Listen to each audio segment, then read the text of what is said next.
Hello दोस्तों, कैसे हो आप सब। एक बार फिर से हमारे चैनल में आप सभी का बहुत बहुत स्वागत है।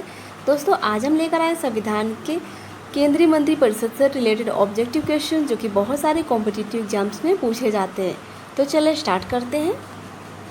अनुच्छेद 74 के अंतर्गत राष्ट्रपति जी एक मंत्रिपरिषद का चयन करेंगे। अनुच्छेद 75 में दिया है राष्ट्रपति जी मंत्रिपरिषद के प्रमुख के रूप में प्रधानमंत्री जी की नियुक्ति करेंगे। मंत्रिपरिषद की नियुक्ति राष्ट्रपति जी करेंगे, लेकिन प्रधानमंत्री जी के सलाह पर। ऐसा नहीं है कि राष्ट्रपति जी अपनी इच्छा अनुसार नियुक्ति करें।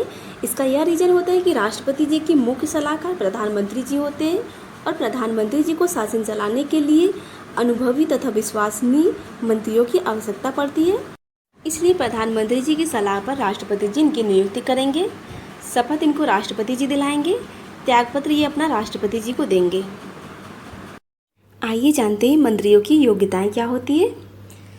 मंत्रिपरिषद के जितने भी सदस्य होते हैं उनके लिए संसद के किसी न किसी सदन का सदस्य होना अनिवार्य होता है। यदि ऐसा कोई व्यक्ति है जो संसद का सदस्य नहीं है फिर भी उन्हें मंत्री बना दिया जाता है तो उनके लिए 6 महीने के अंदर ही उनको संसद के किसी भी सदन की सदस्यता लेना अनिवार्य होता है। अब बात करेंगे इनकी कार्यकाल की। सामान्य रूप से मंत्रियों का कार्यकाल 5 वर्ष के लिए होता है, लेकिन वे अपने पद पर तब तक बने रहते हैं जब तक उन्हें लोकसभा का विश्वास प्राप्त होता है। इस प्रकार यह भी कह सकते हैं कि इनका कार्यकाल अनिश्चित ही होता है। बात करेंगे मंत्रियों के स्तर की। Types of minister. भारतीय संविधान के अनुसार मंत्रिपरिषद में 3 श्रेणियों के मंत्री होते हैं। पहला कैबिनेट मंत्री, दूसरा राज्य मंत्री, तीसरा उप मंत्री। कैबिनेट मंत्री जो होते हैं वो प्रथम श्रेणी के मंत्री होते हैं। ये सरकार की नीति का संचालन करते हैं। इन्हें कोई खास मंत्रालय सौंप दिया जाता है और इनकी संख्या 20 से अधिक नहीं होती है। सेकंड नंबर पे राज्य मंत्री। ये 2 प्रकार के कार्य करते हैं। पहला राज्य मंत्री जो होते हैं स्वतंत्र प्रभार होते हैं। दूसरे ऐसे राज्य मंत्री जो किसी कैबिनेट मंत्री के साथ उनके विभाग में उनकी हेल्प करते हैं। थर्ड उप मंत्री जो होते हैं इन्हें स्वतंत्र रूप से कोई विभाग नहीं दिया जाता। ये किसी कैबिनेट मंत्री या फिर राज्य मंत्री के साथ उन्हीं के विभाग में उनका सहयोग करते हैं। आइए जानते हैं मंत्रियों के कार्य विभाजन के बारे में। मंत्रिपरिषद के गठन के बाद, जब मंत्रिपरिषद का गठन हो जाता है उसके बाद प्रधानमंत्री अपने साथी मंत्रियों में विभागों का बंटवारा कर देते हैं। सामान्य तौर पर एक मंत्री को एक विभाग प्रदान किया जाता है, लेकिन कभी कभी एक ही मंत्री को एक से अधिक विभाग सौंप दिए जाते हैं। आइए जानते हैं मंत्रियों के सामूहिक उत्तरदायित्व के बारे में। इसका वर्णन भारतीय संविधान के अनुच्छेद 75(3) में किया गया है। इसमें यह कहा गया है कि मंत्रिपरिषद लोकसभा के प्रति सामूहिक रूप से उत्तरदायी होगी। सामूहिक उत्तरदायित्व का तात्पर्य यह है कि प्रत्येक मंत्री के कार्य के लिए संपूर्ण मंत्रिपरिषद उत्तरदायी होती है। यदि किसी विषय पर कोई मंत्री लोकसभा में पराजित हो जाता है या फिर हार जाता है तो इसकी पराजय संपूर्ण मंत्रिपरिषद की होती है और मंत्रिपरिषद को त्यागपत्र देना पड़ता है। और इसके लिए मंत्रिपरिषद का सदस्य होते हुए भी कोई मंत्रिपरिषद के किसी भी प्रस्ताव का विरोध नहीं कर सकता है।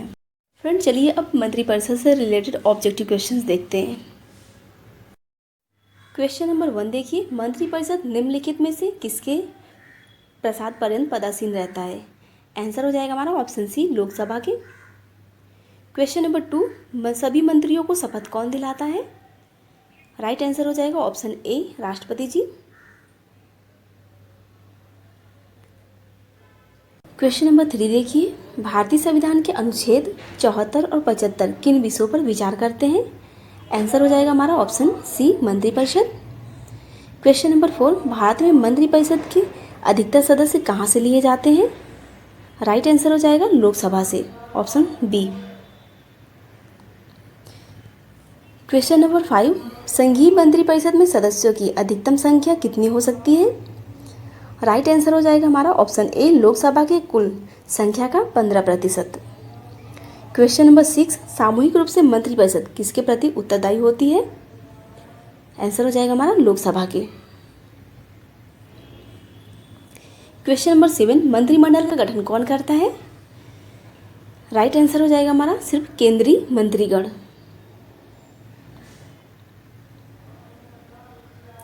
क्वेश्चन नंबर 8, भारत में किसी भी सदन का सदस्य हुए बिना कोई व्यक्ति कब तक मंत्री पद पर आसीन रह सकता है। आंसर हो जाएगा हमारा ऑप्शन सी 6 माह। क्वेश्चन नंबर 9 देखिए, मंत्रिपरिषद व्यक्तिगत रूप से किसके प्रति उत्तरदायी होती है? आंसर हो जाएगा हमारा राष्ट्रपति के। क्वेश्चन नंबर 10, नीचे दिए गए विकल्प में से मंत्रिपरिषद में कौन शामिल नहीं है? तो आंसर हो जाएगा हमारा ऑप्शन ए संसदीय सचिव। क्वेश्चन नंबर 11 देखेंगे, मंत्रिपरिषद के सदस्यों को पद की गोपनीयता की शपथ कौन दिलाता है? आंसर हो जाएगा हमारा ऑप्शन ए राष्ट्रपति। क्वेश्चन नंबर 12 देखिए, संघीय मंत्रिपरिषद के मंत्री किसके प्रति उत्तरदायी होते हैं? आंसर हो जाएगा हमारा ऑप्शन सी लोकसभा के प्रति। क्वेश्चन नंबर 13 देखिए, मंत्रिपरिषद के वित्तीय कार्यों में शामिल है? आंसर हो जाएगा हमारा ऑप्शन बी बजट तैयार कर संसद में पेश करना। क्वेश्चन नंबर 14, राजनीतिक शब्दावली में शून्यकाल का अर्थ है? राइट आंसर ऑप्शन बी प्रश्नोत्तर सत्र। क्वेश्चन नंबर 15, स्वतंत्र भारत की प्रथम मंत्रिपरिषद में प्रधानमंत्री सहित कुल कितने सदस्य थे? राइट आंसर हो जाएगा हमारा ऑप्शन बी 36। क्वेश्चन नंबर 16, संसदीय तंत्र में निम्नलिखित में से कौन वास्तविक कार्यपालिका है? राइट आंसर हो जाएगा हमारा ऑप्शन सी मंत्रिपरिषद। क्वेश्चन नंबर 17, संघीय मंत्रिपरिषद से पद त्याग करने वाला पहला मंत्री कौन थे? राइट आंसर हो जाएगा option B Shyama Prasad Mukherjee. Question number 18, स्वतंत्र भारत के प्रथम गृह मंत्री कौन थे? राइट आंसर होगा ऑप्शन ए सरदार वल्लभ भाई पटेल। क्वेश्चन नंबर 19 देखिए, सबसे कम अवधि तक केंद्रीय मंत्री बने रहने का रिकॉर्ड किसके नाम है? राइट आंसर हो जाएगा हमारा ऑप्शन ए HR खन्ना। ये मात्र 5 दिन के लिए मंत्री बने थे। क्वेश्चन नंबर 20, भारत में स्वतंत्रता के पश्चात प्रथम मंत्रिमंडल के कानून मंत्री कौन थे? आंसर हो जाएगा हमारा option A BR Ambedkar ji. Question number 21, स्वतंत्र भारत के प्रथम वित्त मंत्री कौन थे? आंसर हो जाएगा हमारा ऑप्शन ए डॉक्टर जॉन मथाई।